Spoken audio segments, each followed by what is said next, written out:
नमस्कार दोस्तों। Real target classes में आप लोगों का स्वागत है। दोस्तों कल आपका बीएड का पेपर हुआ था।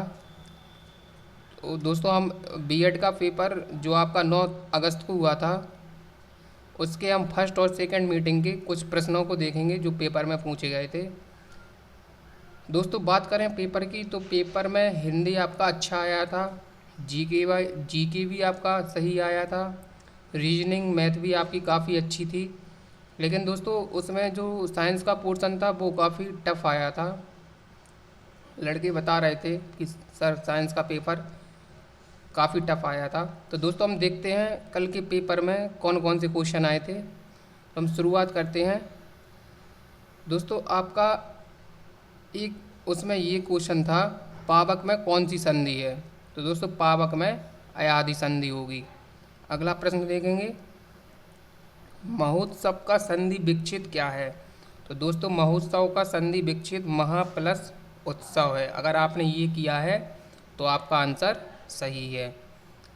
अगला प्रश्न देखेंगे, पैरों से लेकर सिर तक के लिए एक शब्द क्या होगा। दोस्तों उसमें ऑप्शन थे नतमस्तक, अपादमस्तक और भी उसमें दो ऑप्शन थे दोस्तों। तो उसमें जो आपका करेक्ट आंसर हो जाएगा वो आपका अपादमस्तक हो जाएगा। यदि आपने ये आंसर पर टिक किया है तो आपका ये आंसर सही है। अगला प्रश्न देखेंगे, माई कंट्री माई लाइफ। उसमें एक ये पुस्तक पूछ ली थी, ये किसने लिखी है, माई कंट्री माई लाइफ। दोस्तों इसका right answer option Lal Krishna Advani होगा उसमें। अगर आपने इस पर टिक किया है तो आपका ये प्रश्न सही है।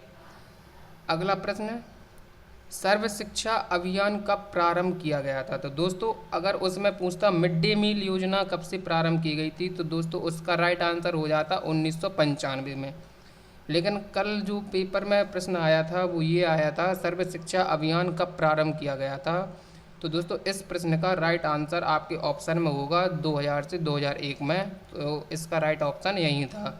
अगर आपने इस पर टिक किया है तो आपका ये सही है। भारतीय संविधान में मौलिक अधिकार किस भाग में वर्णित हैं। तो दोस्तों मौलिक अधिकार हमारे भाग थर्ड में वर्णित हैं। रहीम किसके समकालीन थे। तो दोस्तों रहीम अकबर के समकालीन थे। और भी ऑप्शन थे, शाहजहाँ था शायद। तो दोस्तों उसमें अकबर ऑप्शन सही था। लाइनेक्स क्या है। दोस्तों एप्लीकेशन प्रोग्राम है, ऑपरेटिंग सिस्टम। तो इसका right answer operating system right था। और उसमें जो तीन ऑप्शन थे वो आपके गलत थे। उसमें ऑपरेटिंग सिस्टम एक ऑप्शन होगा आपका, यही ऑप्शन आपका सही था।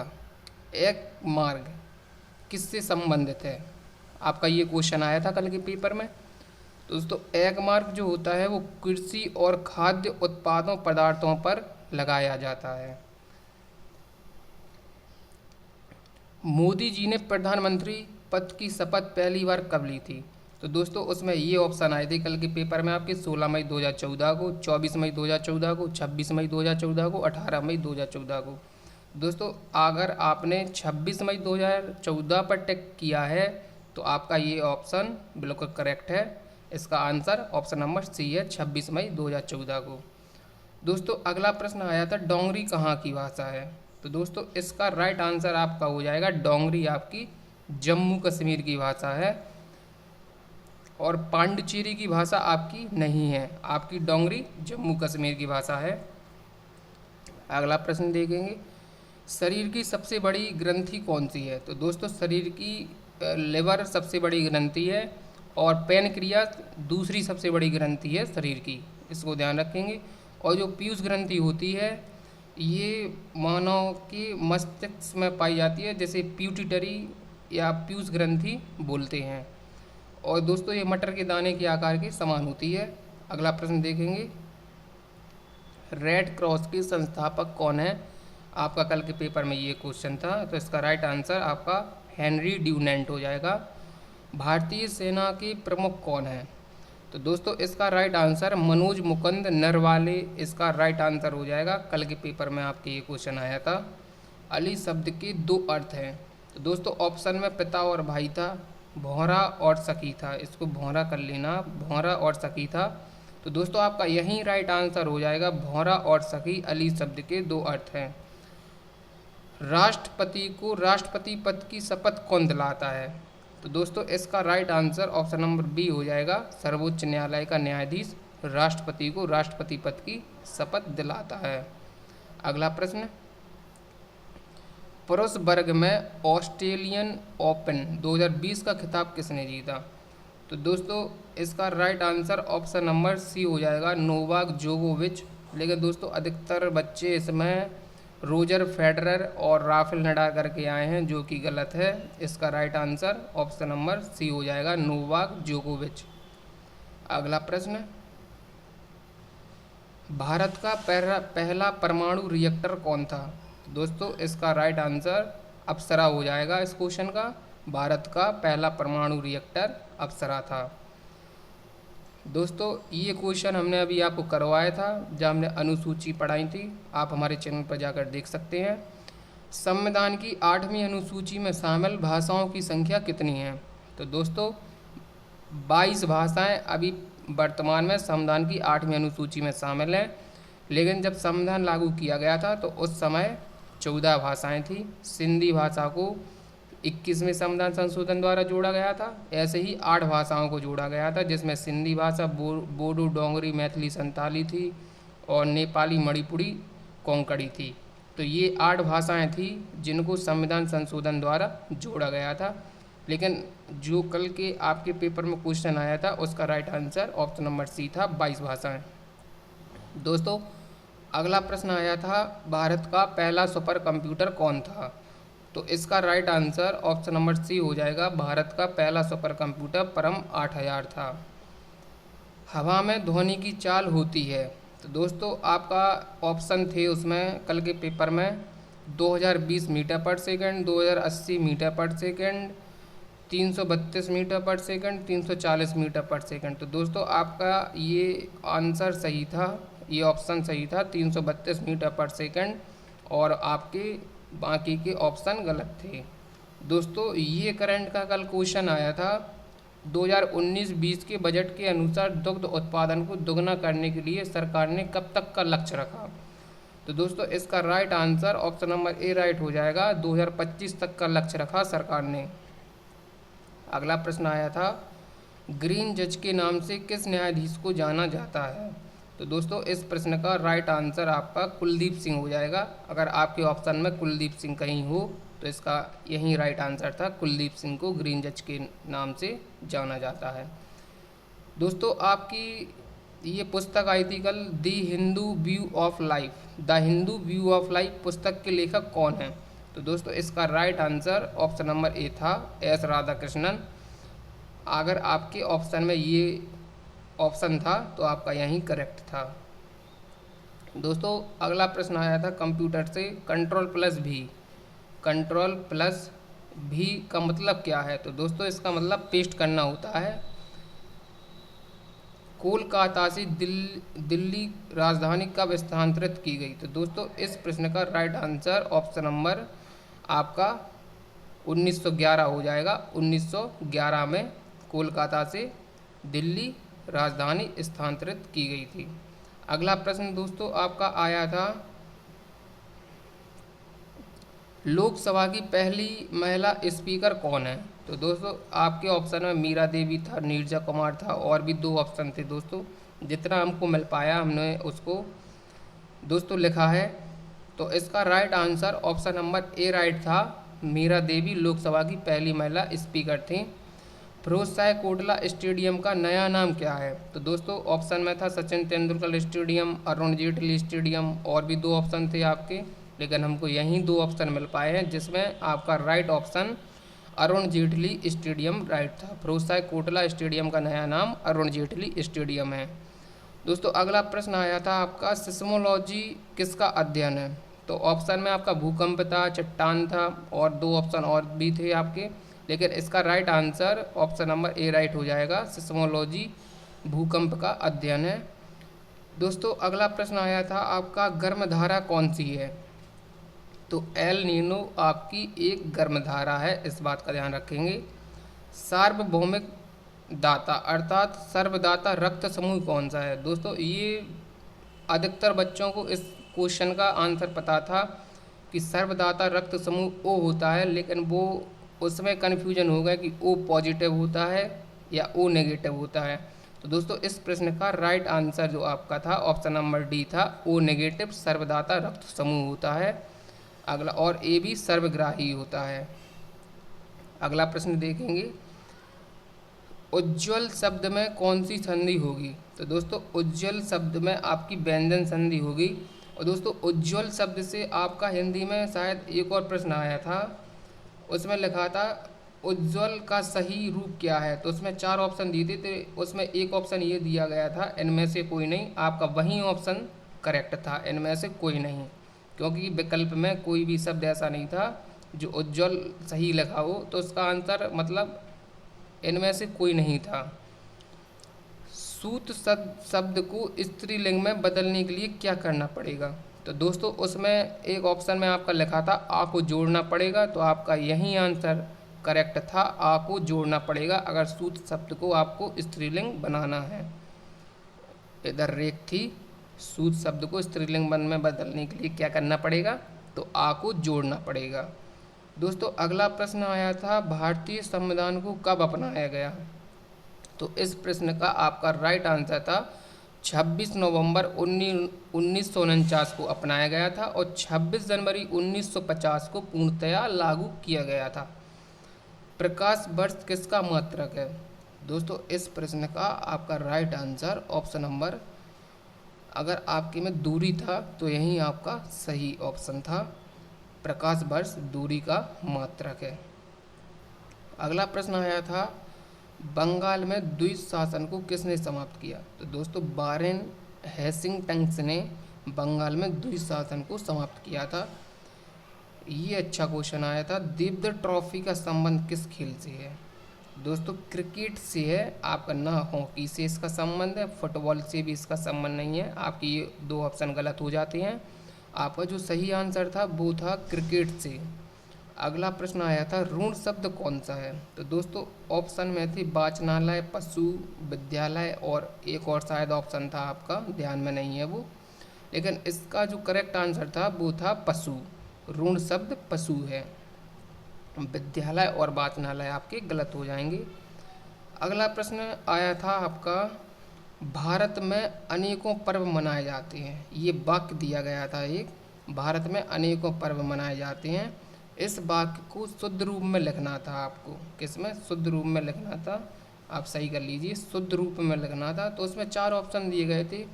एक ऑप्शन दिया गया था, भारत भर में अनेकों त्यौहार मनाए जाते हैं। अनेकों नहीं होगा दोस्तों, अनेक होगा आपका, अनेक। तो आपका ये ऑप्शन गलत हो गया था। भारत में नाना पर्व मनाए जाते हैं, तो आपका ये भी एक गलत हो गया था। भारत में अनेक पर्व मनाए जाते हैं और भारत में अनेकों पर्व मनाए जाते हैं, तो ये भी आपका गलत हो गया था। दोस्तों जो आपका करेक्ट आंसर था वो सी था, भारत में अनेकों पर्व मनाए जाते हैं। इस वाक्य को शुद्ध करके लिखना था, तो इसका राइट आंसर हो जाएगा आपका, भारत में अनेक पर्व मनाए जाते हैं। अगला प्रश्न देखेंगे, मुझे, इसमें पूछा गया था मुझे किस पुरुष के अंतर्गत आता है? तो ये उत्तम पुरुष के अंतर्गत आता है, इसका राइट आंसर उत्तम पुरुष था। अगला प्रश्न, बहिर्मुखी में समास है। तो दोस्तों इसका राइट आंसर तत्पुरुष समास है बहिर्मुखी में। आपका और भी ऑप्शन होंगे जैसे बहुवीर समास, तो ये सब गलत थे। इसमें जो राइट आंसर था वो तत्पुरुष समास था। एक आपकी दोस्तों संधि विच्छेद पूछ ली थी, षडानन की संधि विच्छेद क्या होगी? तो दोस्तों षट प्लस आनन होगी, इधर प्लस और कर लेना, षट प्लस आनन आपकी षडानन की संधि विच्छेद होगी। दोस्तों आपका ये चिन्ह पूछ लिया गया था, ये वाला चिन्ह, इसको क्या कहते हैं? इस चिन्ह को क्या कहते हैं? तो इसको पुनरुक्ति चिन्ह कहा जाता है, इस बात का ध्यान रखेंगे। इसका राइट आंसर पुनरुक्ति चिन्ह था। अगला प्रश्न आया था, मैं चित्र बना रहा हूँ, किस काल का वाक्य? तो दोस्तों इसका जो राइट आंसर था वो आपका ऑप्शन नंबर ए था, वर्तमान काल का ये वाक्य। दोस्तों भूतकाल में क्या होता है? बीत गया समय होता है। भविष्य काल में आना, गा गी गे आता है आपका भविष्य काल में। तो मैं चित्र बना रहा हूँ, इसमें वर्तमान काल में आपका ये राइट आंसर हो जाएगा, वर्तमान काल का वाक्य था। अगला प्रश्न, संबंध बोधक अव्यय यह किसके साथ लगते हैं? तो दोस्तों संबंध बोधक अव्यय आपके संज्ञा या सर्वनाम के साथ लगते हैं। इसका राइट आंसर संज्ञा या सर्वनाम था। सिर से बोझ उतारने, आपका दोस्तों ये मुहावरा आया था, सिर से बोझ उतारने का अर्थ क्या है? दोस्तों इसके ऑप्शन नहीं मिल पाए हैं, इसलिए हम इसका आंसर नहीं बता पाएंगे आपको अभी। जब ऑप्शन इसके मिल जाएंगे तो हम इसका भी आंसर आपको बता देंगे। अगला प्रश्न आया था दोस्तों, दिमाग भ्रमित होना मुहावरे का अर्थ है। तो दोस्तों आपके ऑप्शन में एक चक्कर में पढ़ना था, तो इसका राइट आंसर यही था, दिमाग भ्रमित करने मुहावरे का अर्थ है चक्कर में पढ़ना। दोस्तों आपका ये वाला सा नहीं आया था, आपका पा वाला सा आया था। इसमें पूछा गया था इसका उच्चारण स्थान कौन सा है, तो इसका मूर्धन्य है। इसका राइट आंसर मूर्धन्य हो जाएगा इस वाले सा का, ठीक है, इसको ध्यान में रखेंगे।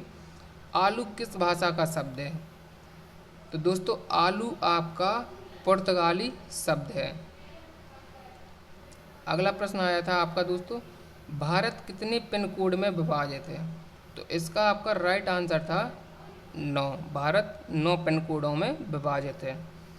अगला प्रश्न आया था, महाकाव्य के कितने भेद हैं? तो दोस्तों इसका करेक्ट आंसर था आपका महाकाव्य के 3 भेद हैं। इसका राइट आंसर 3 हो जाएगा। वह बहुत बोलती है में क्रिया विशेषण है। तो दोस्तों इसमें क्रिया विशेषण, इसमें 4 ऑप्शन दिए गए थे। एक ऑप्शन में था वह, एक में था बहुत, एक ऑप्शन में था बोलती और एक में था है। तो दोस्तों इसका जो करेक्ट आंसर था वो बहुत था। बहुत, वह बहुत बोलती है में क्रिया विशेषण है, तो इसका राइट आंसर बहुत था। दोस्तों अगला प्रश्न आया था आपका, कृपाण शब्द है। तो कृपाण एक तत्सम यानी कि संस्कृत वाला शब्द है।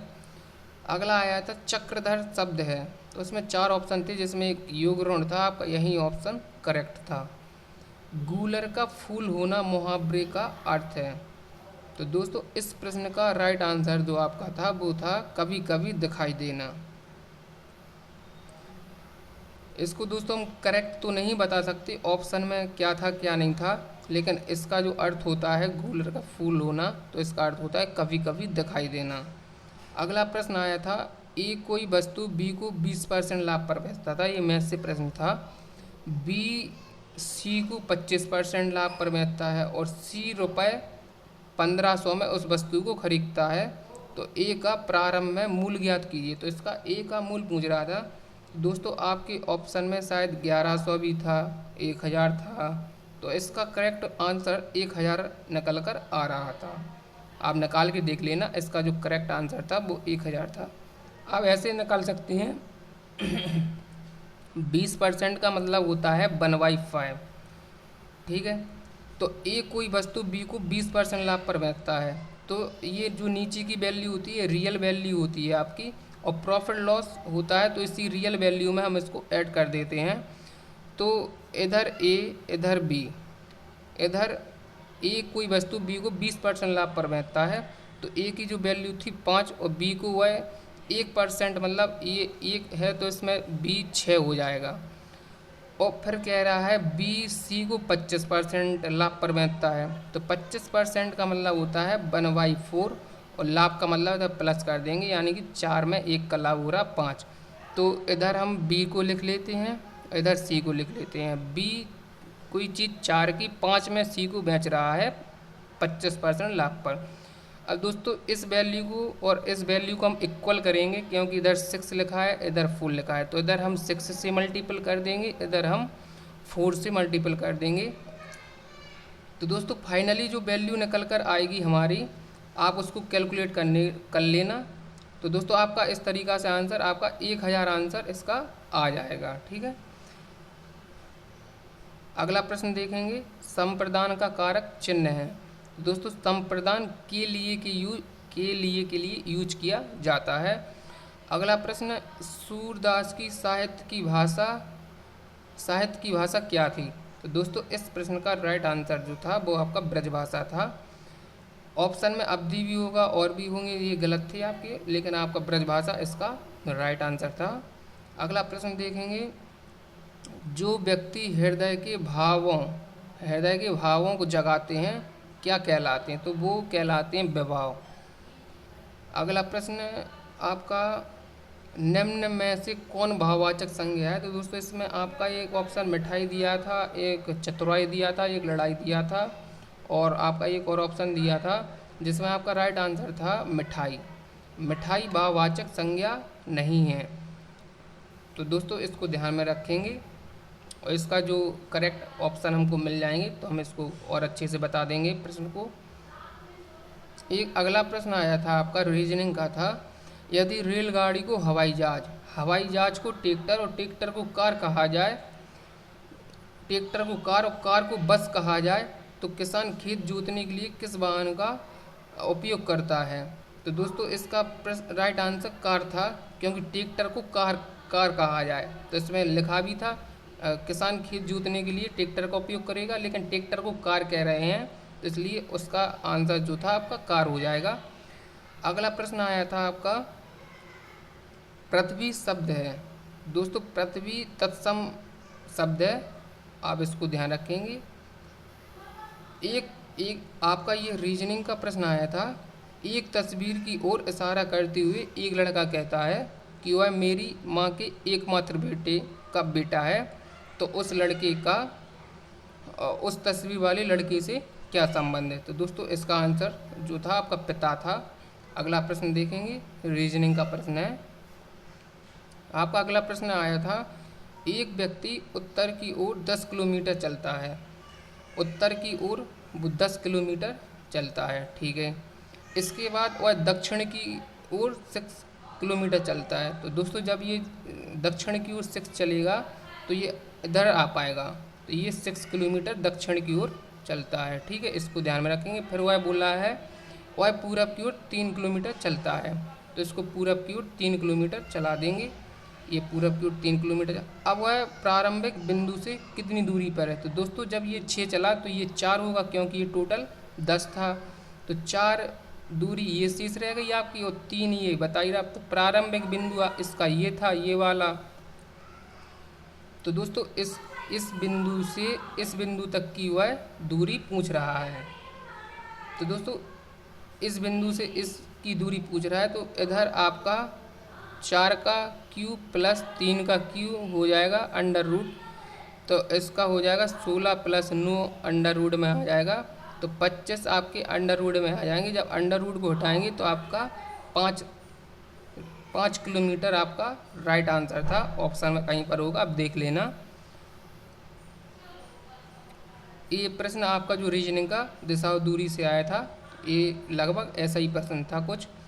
अगला प्रश्न आया था आपका, NCERT के वर्तमान अध्यक्ष कौन है? तो दोस्तों इस प्रश्न का आपका राइट आंसर ऋषिकेश राइट था, आपके ऑप्शन में ऋषिकेश होगा, आपका यही ऑप्शन राइट था। तो दोस्तों अब आप लोग बता सकते हैं, आप लोग पेपर देने गए थे, ये प्रश्न सही है या नहीं। और दोस्तों वीडियो अच्छी लगी हो तो वीडियो